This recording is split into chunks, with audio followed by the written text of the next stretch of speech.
Hello friends, dictation club में आपका बहुत बहुत स्वागत है। आज का डिक्टेशन राष्ट्रपति अभिभाषण की जो सीरीज़ है उसका डिक्टेशन होने वाला है, जो कि 2 स्पीड 80 शब्द प्रति मिनट और 100 शब्द प्रति मिनट की गति से होगा। 80 शब्द वाली गति वाले डिक्टेशन को 65 मिनट में ट्रांसक्राइब करना है और 100 शब्द प्रति मिनट की गति वाले डिक्टेशन को 55 मिनट में ट्रांसक्राइब करके आपको पीडीएफ से अपनी गलतियां मिलानी हैं। इसकी पीडीएफ आपको टेलीग्राम चैनल पर अभिभाषण डिक्टेशन नंबर से मिल जाएगी। और आपको हमारा यह प्रयास पसंद आता है तो वीडियो को लाइक ज़रूर कर देना और चैनल को सब्सक्राइब कर लेना। तो ज़्यादा समय ना लेते हुए डिक्टेशन स्टार्ट करते हैं 5 सेकंड के बाद।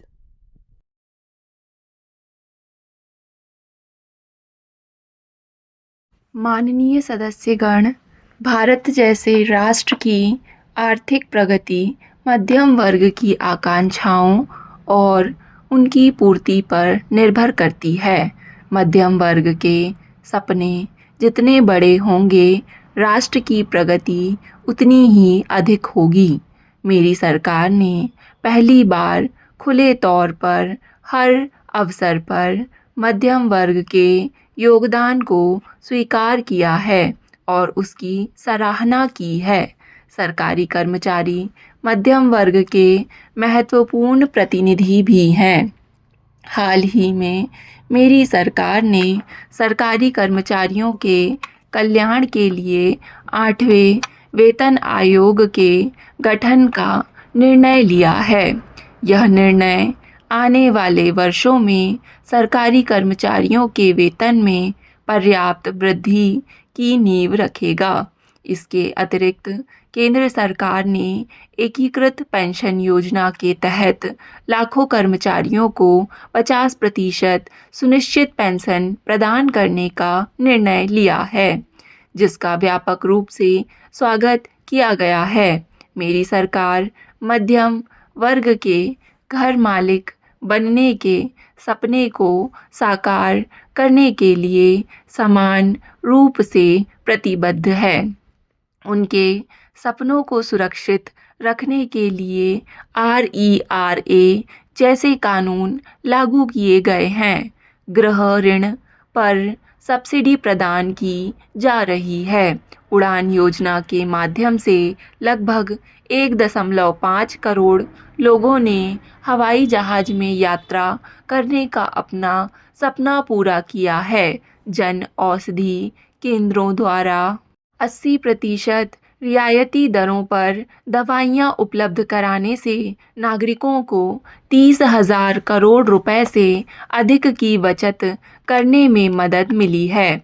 विभिन्न विषयों में शिक्षा के लिए सीटों की संख्या में कई गुना वृद्धि से मध्यम वर्ग को काफ़ी लाभ हुआ है। राष्ट्र निर्माण में करदाताओं की भूमिका को स्वीकार करते हुए मेरी सरकार ने कर संबंधी प्रक्रियाओं को सरल बनाया है।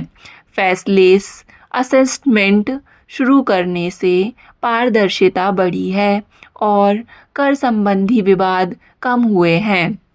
75 वर्ष और उससे अधिक आयु के वरिष्ठ नागरिक जिन्हें केवल पेंशन मिलती है, अब अपने आयकर रिटर्न दाखिल करने के बारे में निर्णय लेने का विकल्प चुन सकते हैं। माननीय सदस्यगण, मेरी सरकार महिलाओं के नेतृत्व वाले विकास के माध्यम से राष्ट्र को सशक्त बनाने में दृढ़ विश्वास रखती है। महिला शक्ति वंदन अधिनियम, जो लोकसभा और राज्य विधानसभाओं में महिलाओं के लिए आरक्षण प्रदान करता है, इस दिशा में एक महत्वपूर्ण कदम है। राष्ट्रीय ग्रामीण आजीविका मिशन के तहत देश भर में 91 लाख से अधिक स्वयं सहायता समूहों SHG को सशक्त बनाया जा रहा है, जिससे 10 करोड़ से अधिक महिलाएं जुड़ रही हैं। इन समूहों को बैंक संबंधों के माध्यम से 9 लाख करोड़ रुपए से अधिक की राशि प्राप्त हुई है। मेरी सरकार ने 3 करोड़ लखपति दीदियों का लक्ष्य रखा है। आज 1.15 करोड़ से अधिक लखपति दीदियां सम्मानजनक जीवन जी रही हैं, जिनमें से लगभग 50 लाख दीदियां पिछले 6 महीनों में ही लखपति दीदी बनी हैं। ये महिलाएं उद्यमी बनकर अपने परिवार की आय में योगदान दे रही हैं। सभी के लिए बीमा की भावना के साथ बीमा सखी अभियान कुछ महीने पहले शुरू किया गया था। हमारी बैंकिंग और डिजिटल भुगतान सखियां दूर दराज के क्षेत्रों को वित्तीय प्रणाली से जोड़ने में महत्वपूर्ण भूमिका निभा रही हैं। वहीं कृषि सखियां प्राकृतिक खेती को बढ़ावा दे रही हैं और पशु सखियां हमारे पशुधन संसाधनों को मजबूत कर रही हैं। ड्रोन दीदी योजना महिलाओं के आर्थिक और तकनीकी सशक्तिकरण का एक माध्यम बन गई है।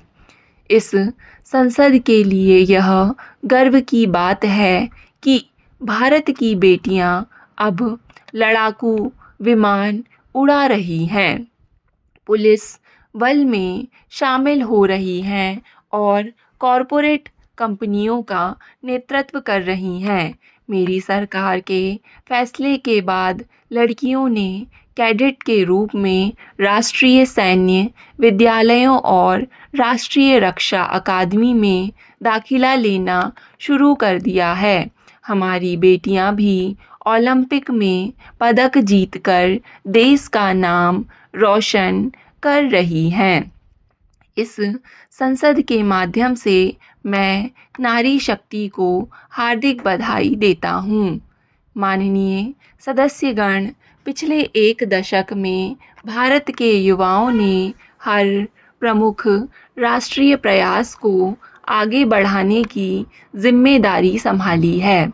आज हमारे युवा स्टार्टअप, खेल और अंतरिक्ष अन्वेषण जैसे हर क्षेत्र में देश का नाम रोशन कर रहे हैं।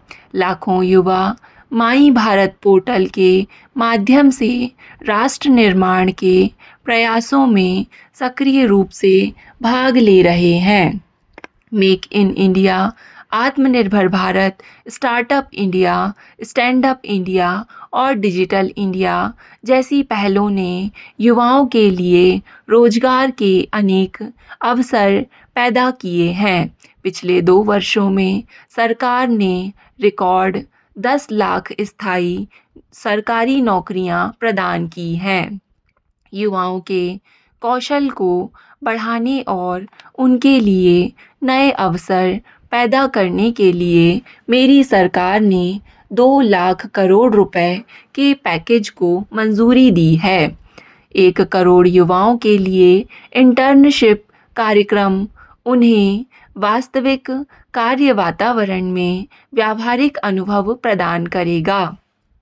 भारत में अब 1.5 लाख से अधिक स्टार्टअप हैं जो नवाचार के स्तंभ के रूप में उभर रहे हैं।